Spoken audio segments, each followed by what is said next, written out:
So first off, welcome and thank you everyone for tuning in and taking some time out of your day. We know that there are plenty of other things you can attend or choose for your time. So we definitely appreciate you guys spending some time with us today to get a little bit more deep dive into the essentials of social media.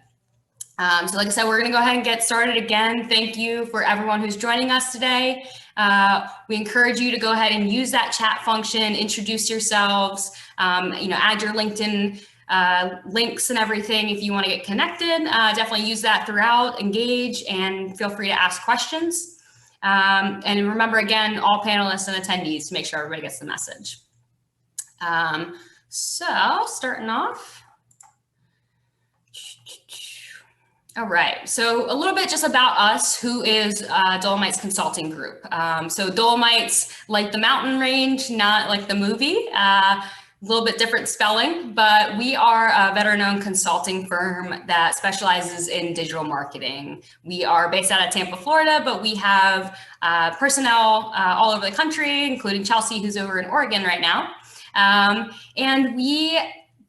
our services range from just assessments and consulting to full-on strategy implementation, right? So very scalable depending on where you are at your current stage with your business. So services such as branding, website design, social media management, advertising, those things are what we really specialize in. So just to real quick introduce our speakers for today. And again, you can connect with us on LinkedIn. We'll make sure our information's on there if you haven't already. But starting off, I am Dolomites Consulting Group's Chief Marketing Officer. My name is Kate Donadio. I am from Baltimore, Maryland originally, moved down here, absolutely love it in Tampa. My background is in psychology and consumer behavior. I have worked with brands across multiple business sectors since 2015 full-time. I'm very active in the community within the South Tampa Chamber. Some of you might know me from Florida Association of Veteran-Owned Businesses and things of that nature. Next, we have Weston Hucknall, just waving on your screen. She is from St. Pete, Florida, local girl, and attended University of Florida with a background in public relations and psychology as well. She currently serves on the board of the American Advertising Federation and will be helping to plan their gala here in the next few months, which is very exciting.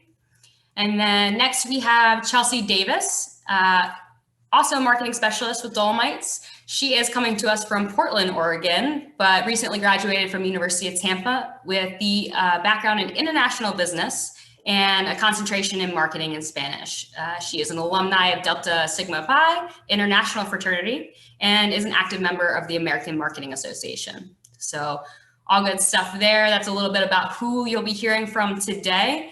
And overall, essentially, when we were going to put on this webinar, we get a lot of frequently asked questions. We see all the content and information out there. And we know as business owners, it's a lot to filter through the information and to find a credible source to fact check along the way. So really the goal of this webinar is to provide a very succinct overview of the essential components of a successful social media strategy for your business, right? So there's a lot of things you could do or that could be successful, but really we want to dive into what are the must-haves, what do you have to make sure that you have and do to be successful. And a little bit of resources along the way. So as far as the level of this webinar particularly, I wouldn't say it's a basics 101 or a beginner. So some of this information you may have heard before, or you should have some foundations on, but we'll at least have a good overview for you guys. Again, what those essentials are. And then if you guys have any questions about some of those things that you've looked up or about some of the topics we have, we're here for you guys to ask those questions. All right, so table of contents wise, agenda wise, we'll mirror the components of a successful strategy that you'll see here. So we'll follow the stages in a sequential and incremental manner. So we'll build on top of these concepts, but really covering branding foundations, target audience identification, super important, content creation essentials. We're going to save you a lot of time here, and essential analytics and how to really drive engagement. So Without further ado, as people are still coming in, again, feel free to use that chat, ask questions throughout. If we don't get to it right during the chat, again, we will have that option at the end that will open it up, have everybody have their cameras on, and have a free Q&A session.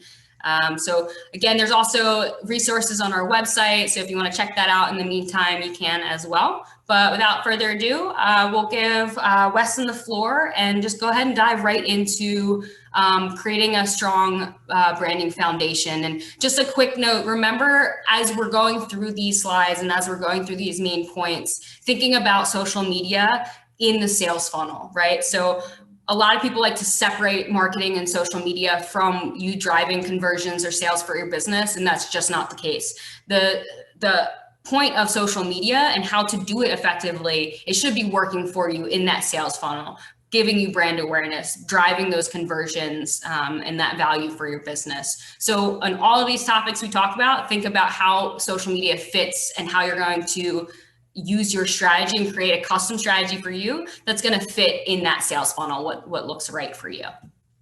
All right, so turn it over to Weston, and we're going to go over the foundations of your brand. Hi there, thank you guys so much for coming. So to talk about, or to begin with, the value of a strong brand, the key to building a solid social media strategy that yields high returns and customer loyalty always begins with a strong and coherent brand identity. Developing a consistent brand image across all channels not only builds brand recognition and trust, but it will also elevate your value as a company and lead to long-term growth. We found that it takes about 5 to 7 brand impressions before a customer really recognizes and remembers your brand. So this means that if your digital presentation and your messaging doesn't align and is mismatched, it'll be a lot harder to gain that traction and they won't remember you.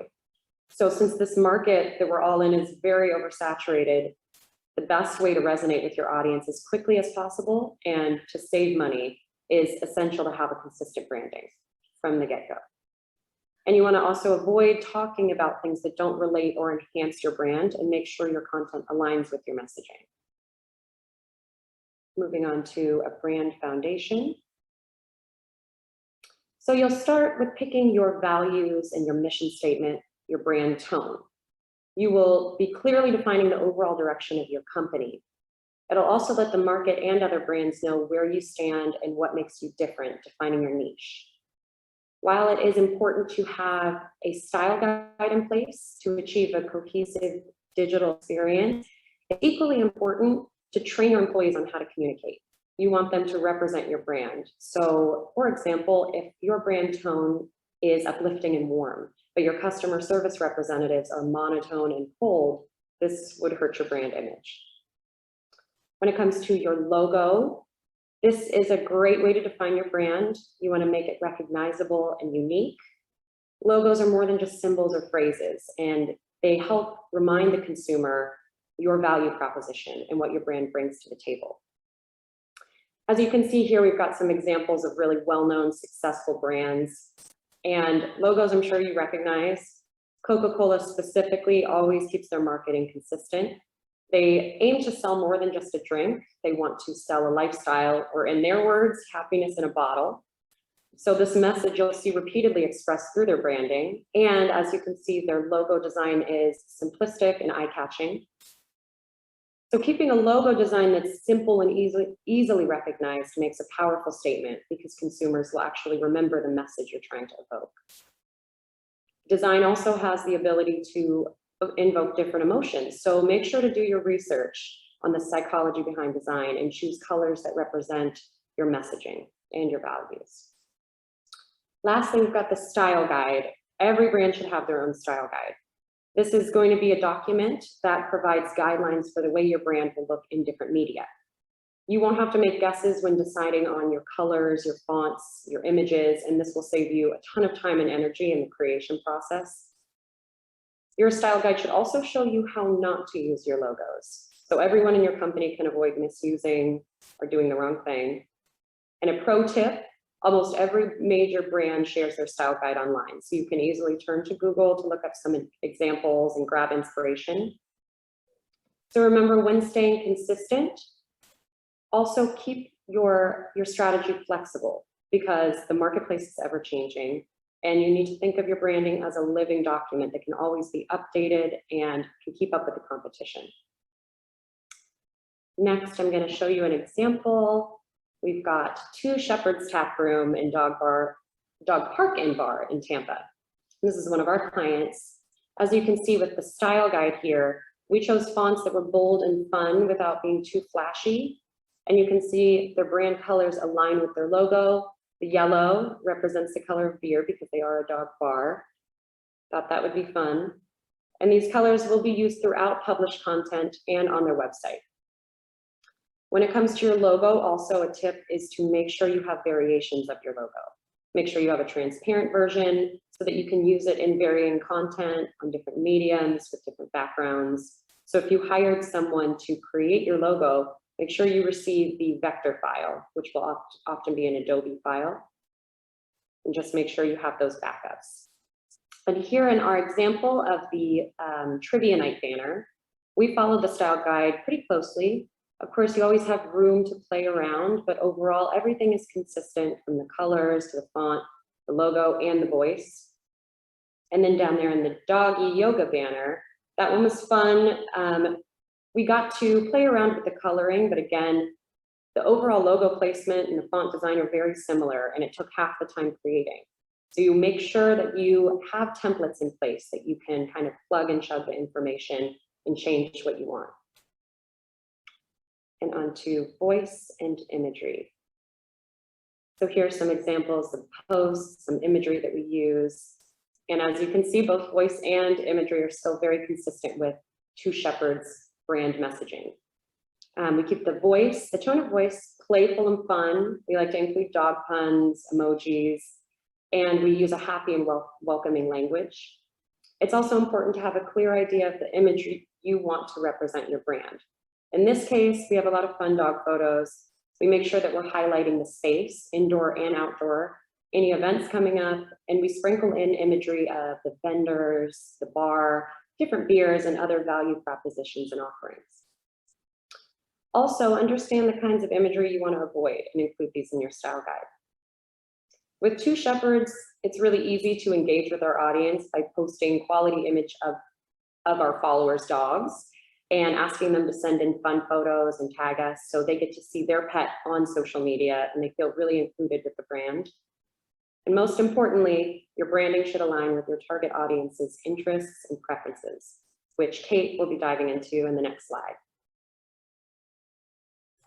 Yes, love it. Obviously, it's going to look a little bit different depending on your company, right? Dog bar, dog park, that's a really fun one for us, but it is easier because it is very aesthetic. It is very image based, but it might be a little bit more difficult for you depending on your B2B or B2C business. If you're just one product, you really do have to kind of get creative to be able to get that content, to create a base foundation of content, if you will. And that is something that we can help out with as well. It's something we do. But Weston's point, as far as aligning with the target audience is extremely important. So diving in, identifying, understanding, and segmenting your target audience is one of the most important operating factors, right, successfully. But this is where often we see a lot of companies, no matter how large or small or new or old they are, either fail at this completely or they just don't go quite far enough, right? So they have an idea or an outline, but then they don't actually go through the following steps to really save them time later on and to be able to scale properly. So outlining the audience is really taking it a step further by creating personas. And that, like I said, save you time and money in the long term, especially when you start hiring people, you go to expand, you want to have these things set up already so you don't have to waste time later trying to figure it out or outline it. So you're going to follow these basic steps. Identify the solutions you provide, right? So most of you at this point should already know what that is. You're coming with a business or with a specific role of offerings or services. So you already know what you provide.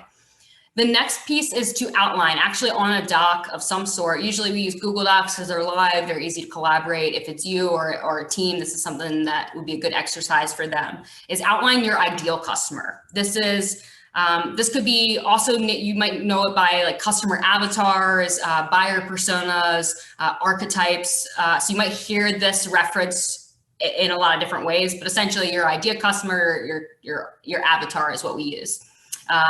So you'll see, I'll show an example of this, what this looks like a little bit later on as we go through these steps, but essentially it should include demographics, hobbies, things of that nature. Are you looking to target 45-year-old men who are in the IT field or that are in an executive level, right? Or are you not going to that? You're going to females that have this condition or people that have struggled with this issue, right? So really identifying them and who is that ideal customer that's ready to convert.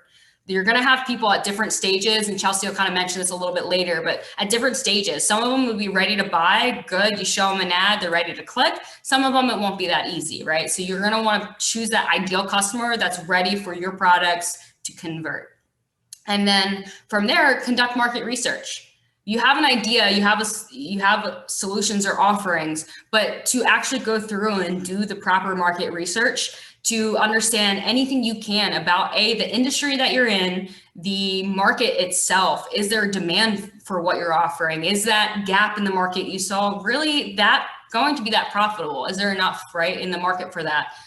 Looking at data reports, industry publications. If you're a law firm, is there a publication that goes through top law firms or what the industry landscape looks like? All of those things will get you more information to understand who these individuals are that you're going to be wanting to target with your social media and all the content and all the marketing and sales efforts that you put in. So conducting market research, getting a really good understanding of that landscape, and then diving even further and going into competitors and models. Now, a lot of people, you guys have, I'm sure, have heard competitor research, right? Great.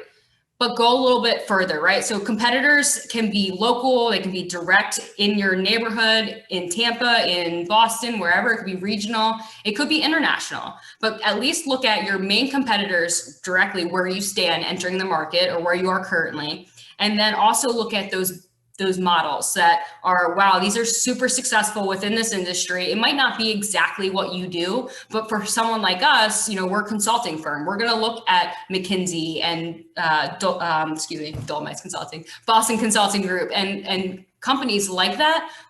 We're not there yet, but they leave clues of their success. They have perfect examples of successful strategy and tactics. So for you to not only look at, hey, where are we competitively right now, but where are some really good examples of how I want to be? What are some really strong brands, whether it's an IT company, an assessment company, whether it is a nonprofit or another military organization, you know, Lance Canine, you have another dog company that you can take a look at and just see, even if it's not exact, opportunities that you can take advantage of and just really good examples that you want to take into your own.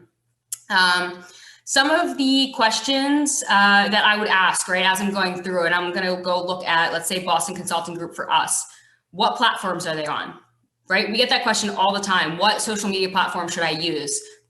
Well, where are your target audience? But guess what? These companies have already spent the money to do the research and already know where their target audience is. So what platforms are they on? What type of content do they post? Are they doing webinars, blogs, podcasts? Are they keeping it simple? Are they only on, let's say, Facebook and LinkedIn and ignore Instagram? So taking a look at that, taking a look at how they present their brand, their voice, what's important to them, gaps. Let's say that you see something that, wow, you know, they're not doing this. Great, that's awesome. If you know you can do it and it could be successful and they're not doing it, definitely make a note of that. So all those, as Chelsea put in the chat, are all questions that you should be asking yourself, taking notes on. So again, so we made our ideal, we did some research about the market, we understand the landscape. Many of you should already have a pretty good understanding of your industry. That's why you're here and you started a company or you're a part of one. we take a look at competitors and do some market research, see what the industry looks like, how really good examples, what they look like. And then we're going to come back to our value props and our offerings and reassess it. We have seen several companies in the past that have said, hey, I have this product, it's great, but guess what? No one's buying it and we need to figure out why. Well, maybe your product you're offering, and this happens, is not what the demand of the market is. You might need to pivot. So once you've done this research and you have a really good understanding, you'd always want to go back through and say, okay, what am I offering? What are my services? What are my products? How am I communicating them? And is that aligned with everything I've just seen? And then what we're going to dive into really more in depth is updating your persona then. Then you're going to come back to that ideal persona that you outlined initially and update it. And from there, you'll be able to have all this information to segment your audiences. Because one of the most important things about creating content and driving a social media strategy is creating content that fits with your audience. So high quality, consistent content that Weston touched on, understanding who we're reaching out to, and then creating the right content for them. So once you're able to get that information, you group them, there might be different content based on those groups, right? So one day you might post something for, let's say it's a pain relief product, a topical, one of our clients is a pain relief product, and they targeted athletes that have just worked out or putting it on before working out. And they also targeted elderly for chronic pain and things of that nature. You can imagine that you would want to communicate differently to this young college, semi-pro professional athlete than you would to an elderly person with chronic pain. They're going to be different pain points, if you will. And you're going to want to communicate and things will resonate with them differently. So it's important to make sure that you have a little bit of separation and putting people into groups so that you can communicate most effectively to them, right? I know you guys have been on social media, you've seen ads. If you're going through and you're scrolling through your feed, your LinkedIn, you're watching TV, and someone, and you're a 45-year-old male, and someone says, are you a 45-year-old male that's suffering from X, Y, and Z? You're gonna be like, whoa, that's me, what the heck? Versus, hey, are you an older person that has pain, you know? Or, hey, do you have chronic pain? And not reference any of the demographic data or any of those pieces, right? You gotta be careful how you do it, but it's very important to create that messaging appropriately. And then from that, once you have those audience segments, you have a clear understanding and outline of your personas, then you're gonna implement, you're gonna evaluate. You're gonna adjust your audiences. This is where you communicate with your audiences, you see how it works. But just diving in a little bit to finish up this point is I'm just going to show you guys the target audience persona questions and then one that's completed. So here's a basic list of questions to follow when creating your personas, right? So you have your customer avatar, you have the basic demographics, and then you're going to dive in a little bit more and create those personas. So you want to include demographics, life stage, buying behaviors, hobbies. All four of these aspects are super important in creating a clear picture of your target. That's why we call it a target, because we're not shooting in a pond or an ocean. We want to get those specific people that will mean the most to our business. So some factors may be more important for your business than others. Gender for one business may be relevant because you have those different product lines maybe, or maybe it's not. Age, location, certain items like that. But you want to outline them all, whether you think they matter or not now, because later on you may go back and see where you need to shift it. But to outline these things is super important, because once you start hiring people, once you start communicating this at a larger scale, having a document that outlines this versus just communicating it or just telling someone on an onboarding is very different for being able to communicate effectively, train your employees or your personnel, and then create a strategy that works for it. So looking throughout, gender, career, industry, income level, other information, right? This doesn't stop here. This is as much as you can put in here. So one of these that would be completed, we're going to show you an example for DCG. We're going to not only answer these questions, but we're going to create this persona. We're going to create a storyline, essentially. Now, for some of you that are on here that are very, I would say, direct personality, numbers oriented, this might seem like, oh my gosh, why do I have to go through this and create the story about this person? I'm telling you, this is the point at where most businesses stop, is that, cool, I know where they live, I know their age group, but then when you create the story, you can kind of read through and see what this does. Now you have someone you're talking to. Now you have someone you're creating content for. Now you have someone you're looking to communicate with, persuade, and provide value to, versus, hey, I just have this abstract idea or these groups of people in my head. Having an intern or an employee come in and read this, they have so much better understanding, I can tell you from experience, of who these people are and what we're going after when we create these storylines versus just some target demographics. So you'll see in yellow some of the things that we outlined, some of the questions we answered, industry, whether they are married, if they have left the house, things like that. All of these go into why people decide to make the purchases they do, to make the decisions they do for their business. So some of this you might say, oh, well, why do I care if this guy's a poker player? Is he going to buy my assessment, or is he going to buy a house for me?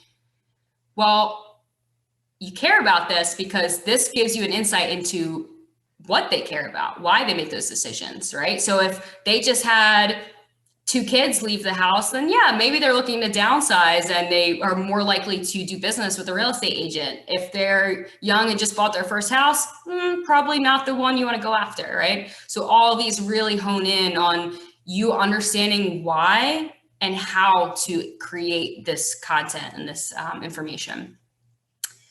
So like I said, invaluable for growth and team and just strategy alignment. It helps to outline, clarify, and communicate and tell us how to do it. So again, don't want to spend too much more time on this, but this is just, like I said, one of those places we see businesses fail a lot, is where they just pause and they don't really dive in. They don't really have a full understanding. And when they come to us and ask us questions and want consulting with us, it becomes very apparent once we start asking questions and they're like, oh, well, I didn't look recently. I don't know what the landscape looks like, or, I know a couple competitors, or I'll go on a search and find 10 competitors where they found maybe 2 good examples.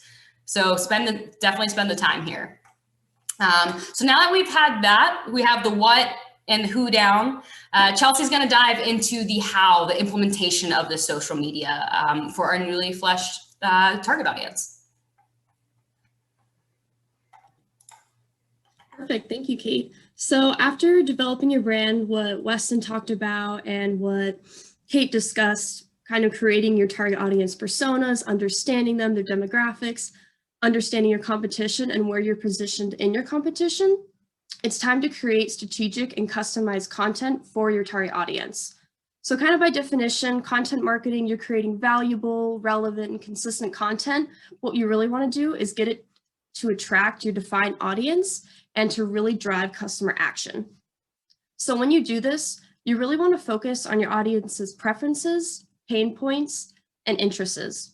For example, if you're a law firm, you might post about client spotlights or success stories, proving your credibility and your company's success and making yourself more trustable.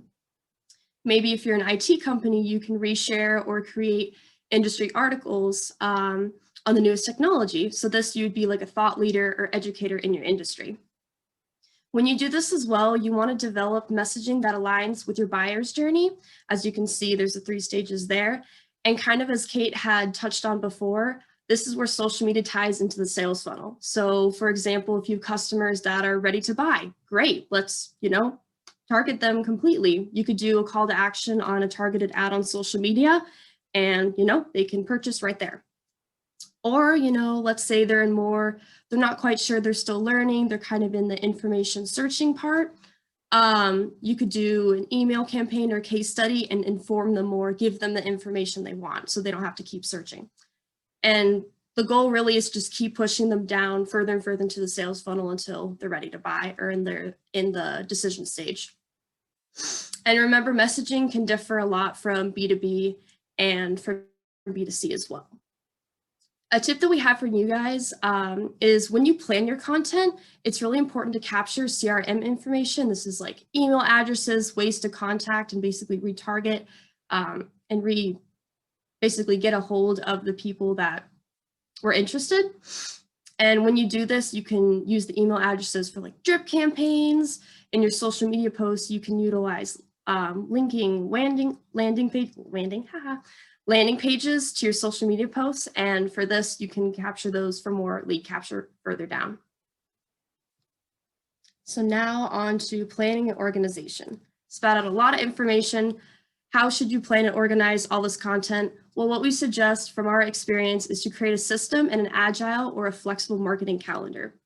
With this, you can come up with like a predictable flow of original, high quality, and relevant content ideas. When you create a system, you're basically creating a guide to your content creation. This could be something just as simple as 20-minute brainstorming with your team after a coffee on a Monday. Or if you honestly don't have time for that, you can get a marketing consultant like one of us to do it for you. A benefit of these agile marketing calendars is, as we know, life shifts very quickly, as we saw with everything in the pandemic, so you can really pivot if necessary. So exactly what should you put on this marketing calendar? Well, you can create a key and you can have the different varieties of content you would want, different relevant observances based on your industry. So for example, you're a real estate broker, you could post about specific deadlines for transactions that your clients would need, something that maybe like a fitness brand would not have to do. You'd also do your platform of choice, the different types of posts that you want to post, the frequency or number of posts you want to do each week, monthly. We suggest each week so you can kind of keep yourself on track. And the goals of your strategy action items. This should all sort of be based on your target audience and you or your team's bandwidth. Another thing not included here is hashtags or buzzwords to use to make sure you're getting yourself more traction. So maybe if you're a law firm, you could do hashtag mobility, torts, acquisitions, all to get yourself more traction on your social media posts. We also wanted to mention, this has saved our lives, a social media management platform that we use that has an approval workflow for all your accounts. It's called eClencher. We're going to post into the chat our referral link for a discount for you guys. And then next, we're going to show you a content calendar example. So here's an example of a content calendar we have developed for a veteran-owned business specifically. The main benefit with this is the content you can see, so the engagement polls, the customer testimonials, quote graphics, etc. These are pretty easy to keep your calendar full, while you can build out more elaborate assets such as a promotional video or a blog post. So it kind of gives you more time, but keeps you organized at the same time to, as I said, build out more important things you'd want to post. This is also a great example of the type and scalability of the services we provide. We can create them for all different kinds of industries, law firms, fitness centers, all of that customized to you and your industry. And then next, we're going to have another method to fill up your marketing calendars, which is by far my favorite, which is developing content pillars. So what these are, they're basically specific topics that you break down into many pieces. And remember, they're always relevant to your brand and in line with your audience. It also helps you target your messaging for your audience, and it keeps your ideas flowing and fresh. For starters, you could do 5 to 7 main ideas to plan, reproduce, and schedule. These could be, for example, your key services, products you sell, or as well problems that your audience faces, so their pain points. When you do this, it's also important to check the keyword ratings to see how popular these topics are and how often they're being searched. So you might want to pivot if necessary, if it's not what you're looking for. So for example, on the right, we have a fitness brand example. Some content pillars could be workout routines, health, weight loss, diets, etc. And then going off of those, some subtopics could be workout routines to build new muscle, from weights, from home, or for busy moms. An example we have for our experience at DCG is we have a social media management service. And what we do for our content pillars is we create subtopics from frequently asked questions about social media and put those into our social media posts. And this basically highlights our service and our industry knowledge. And then another tip to help you guys save time on this, and content creation, as we know, is very time consuming, is to repurpose your content. What this means is essentially transferring your messaging into different forms, basically saving you time and at the same time building your credibility. So this could be, snippets of a blog, a social media post. It could be a blog graphic. It could be an Instagram story, however you'd want to do that. You could create that from an educational series. It could be different hashtags, and you can have it all up on your social media. You could do a webinar like this or an ebook. The opportunities are endless. And so now that you know how to post, publish, and schedule, it's really essential to know what metrics you need to track to evaluate your success. And this is what Weston will touch on next.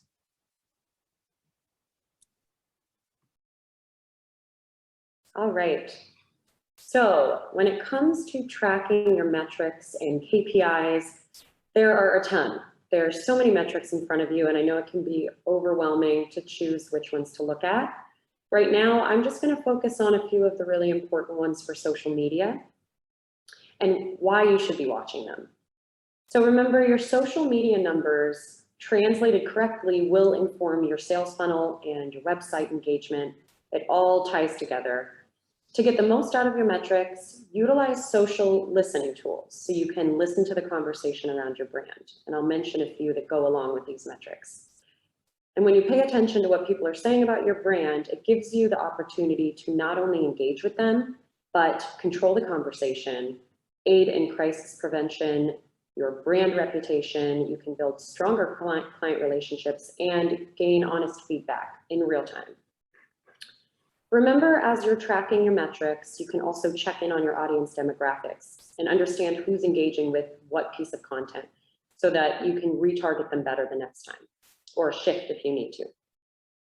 And if you want to dive deeper into social listening, I wrote a blog on our website called The Not So Secret Weapon Behind Your Social Media Metrics, and we'll include that link in the chat.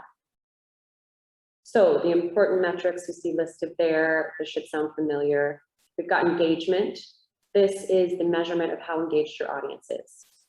This term encompasses all interactions, so likes, comments, shares, direct messages. You want to make sure to track which type of posts are performing best and getting the most engagement, what type of content, what time of day, and what platforms it's performing well on, because then you can adjust accordingly. And let's say Facebook is doing very well with your audience, but Instagram not so much, so you can shift. Impressions and reach. These metrics will inform you on brand awareness. They go hand in hand with engagement. Impressions specifically refer to the number of times your content is seen or displayed on a timeline or feed. And reach is the total number of people who saw your content. So to better understand these numbers, you can use a social listening tool. It will help you monitor brand mentions. You could go on Google AdWords or Google Trends. They have great software for that. And just to see who's talking about you and when, and how aware you are, or they are, of you in the marketplace. Share of voice. This is one of my favorites. It's very important for social media and social listening. It helps to determine customer satisfaction. So you've got your volume and your sentiment.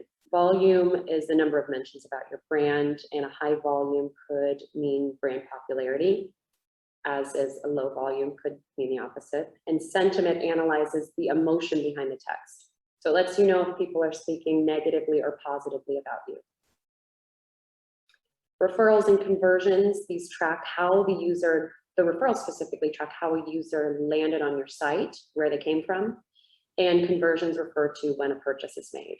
You can assess whether your content is driving conversions or if you need to shift. And then response rate and time. This one might get overlooked, but it's incredibly important. It ties in with engagement. And this is where you need to remember engagement goes both ways, something I'll dive into on the next few slides.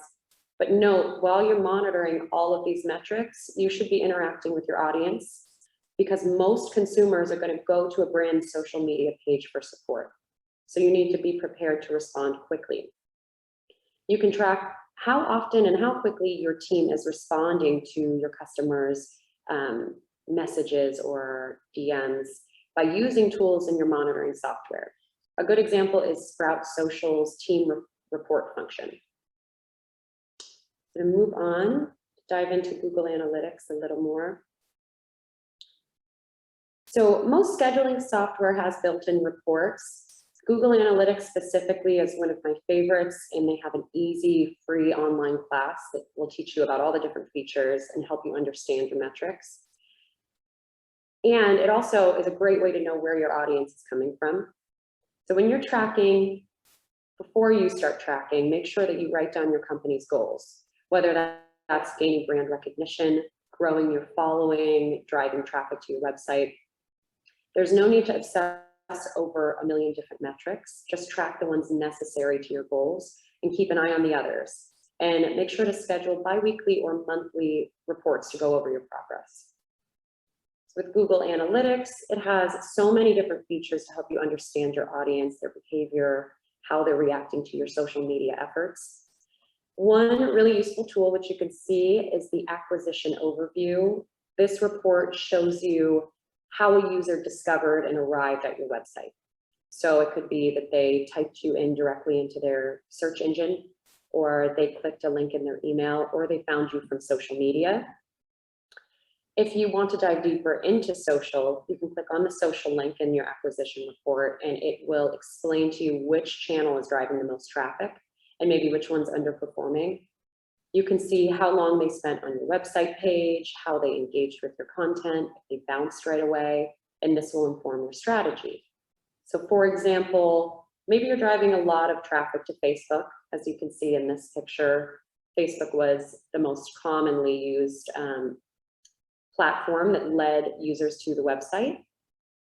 And that means you have a larger audience involvement on that platform. But if you check, for some reason, they're bouncing from your website quickly when they came from Facebook. And that could mean that the content on the page you linked isn't providing value, and you might need to change that around or link to a different landing page, play around with video or different kinds of content on Facebook and see if that makes them stay longer.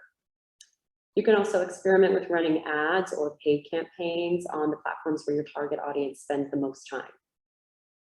So all of these reports give you an idea of what areas you're succeeding in and where you need to focus more energy. As a reminder, Google Analytics is free and it's a great tool. I'm sure you all have heard of other metrics, and this is not nearly all of them that you can gain insight from. These are just a few of the really important ones for social. But if you have any questions about tracking or you need more explanation on how to use software, feel free to ask us, shoot us an email or a call, and we can help you out with that. So now that we've gone through how to track your analytics, I want to actually tell you how to drive engagement and how to hit those conversion goals. So on to the next. Got driving engagement. Engagement goes both ways. So what this means, from our experience in data statistics, it's essential that you are making an effort to engage with your customers. In order to effectively drive engagement, you must engage with your audience. So to do this, you need to be, first of all, human. Brands are more popular when they're perceived as authentic and honest. A good example of this would be joining Facebook groups within your industry target audience and providing helpful advice. Us, with we join groups like Tampa Bay dog lovers, bar enthusiast groups, community groups, and we just keep up with the audience trends. We see what they're into and what they're liking online, and we interact with them directly. This may not be your favorite thing to do. It's going to take a little extra time and getting used to if you haven't already been doing it, but schedule yourself 20 to 30 minutes in the morning on a Monday after your coffee. It's always after coffee, and engage with your audience. When you're utilizing your understanding of your audience and their interests and engagement, also try to do so in a unique way. So this could be adding light humor, showing behind the scenes of your office, using quality graphics, or creating video content, which has been shown to receive more engagement than just photo posts. Also, make sure you are responding frequently and quickly. And this ties back into our tracking response rate and time. You want to respond to messages, ask for reviews, answer reviews, reshare their content, ask for feedback, and then change your strategy based on this feedback. Know that the value you're providing in your engagement is authentic, not just sending automated replies, because people can tell. You can tell when it's a template. So it's nice to get something authentic and real from a brand that you really care about. And we found that 45% of consumers will post about a positive interaction if a brand responds well to their complaints on social media.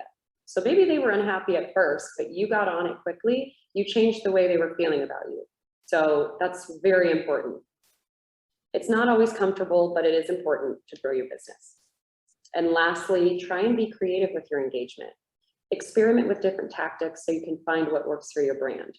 You have so many options when it comes to this. You could try contests and giveaways. These are incredibly fun social engagement opportunities that will help grow your following. But if that's not right for your brand, maybe you don't have a product that would work for a contest. You could do Q&As and polls. You could do customer spotlights. Partner with brands or influencers in your industry and do collaborations to tap into each other's following. A client spotlight specifically would be, for example, would work for a law firm. You could share your good reviews. This would help boost your credibility and make your clients feel important.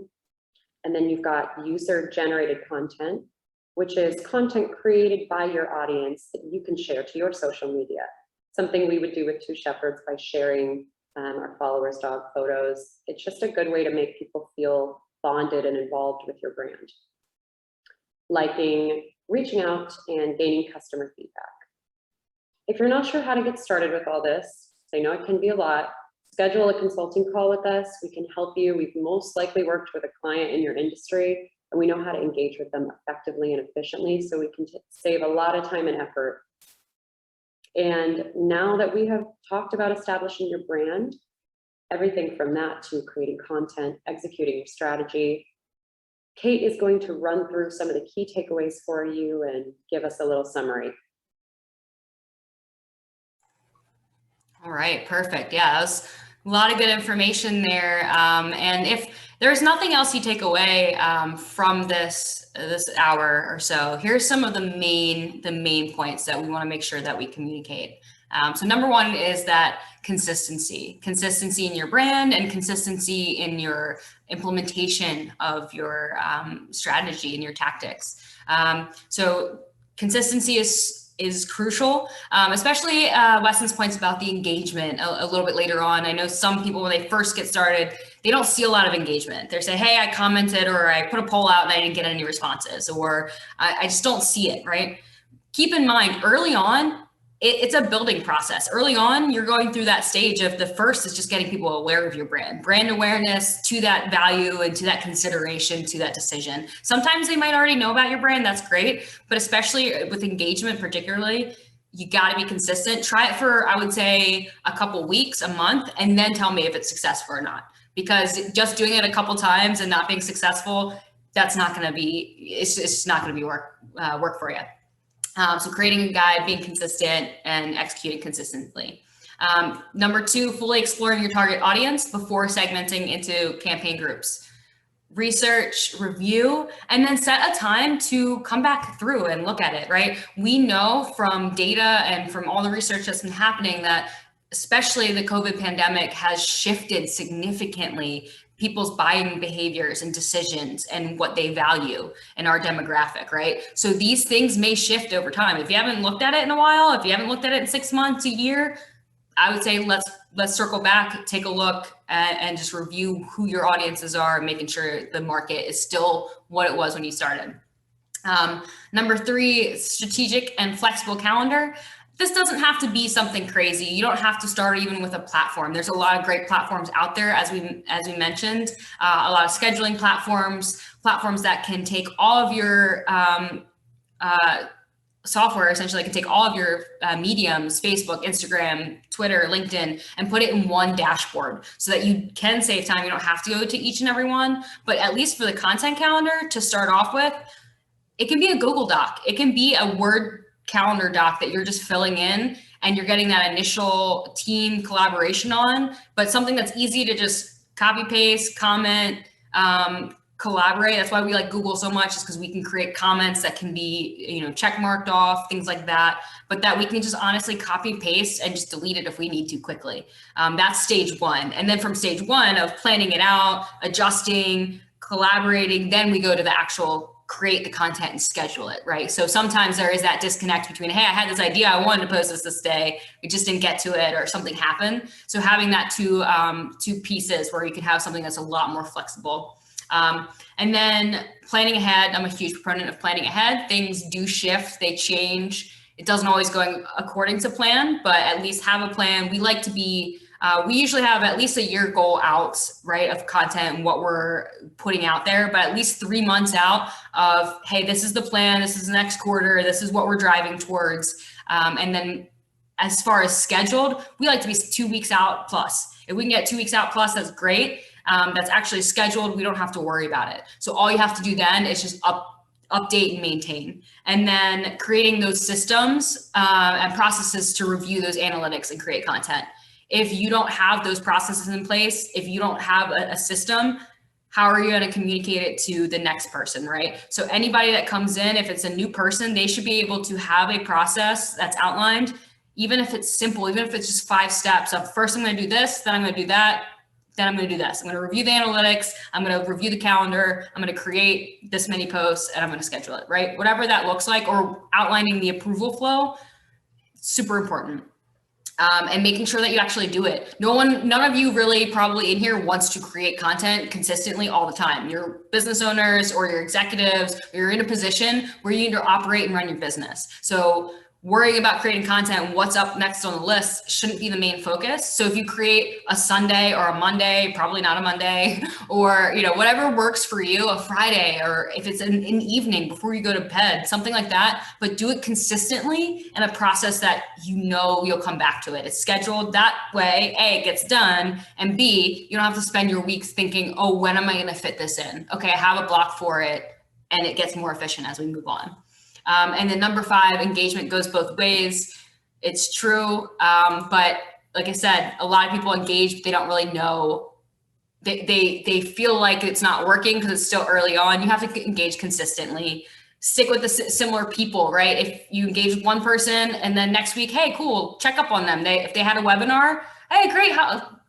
Wasn't able to attend, hope everything went well, something like that, because then not only are you engaging, but you're engaging with the same people. They're going to see you and your name and your company, and that awareness just grows exponentially. So those are the key takeaways. The next thing, I know we have a few minutes left. We are going to open it up for some Q&As. So I'll make everyone panelists. You can turn on your cameras if you'd like. Just opening the floor and the chat for Q&As. But again, if there's any piece of this information, hopefully you got some good value pieces here, but they're only as good as you implementing, right? There's a lot of information, a lot of tactics here, but you have to just pick one thing and go with it and then evaluate it. So just remember, if you have any questions, feel free to reach out to us. We are here for you guys. We do this all day long, every day. So we love helping local businesses, especially, and just everyone in these, especially these fundamentals, because we hate to see companies that have gone through this process or poor experience with another company. They come to us and they're like, I wish I had these things outlined. I just wish I had these pieces. So definitely reach out to us. We have our contact information on there. You will get an email follow-up with all of this information, the slides, all the links we put in there. And then, without any ado, I will switch everybody over to be, panelists are allowed to talk. So if anybody is interested or has any questions, again, thank you everyone for joining us today. The floor is yours.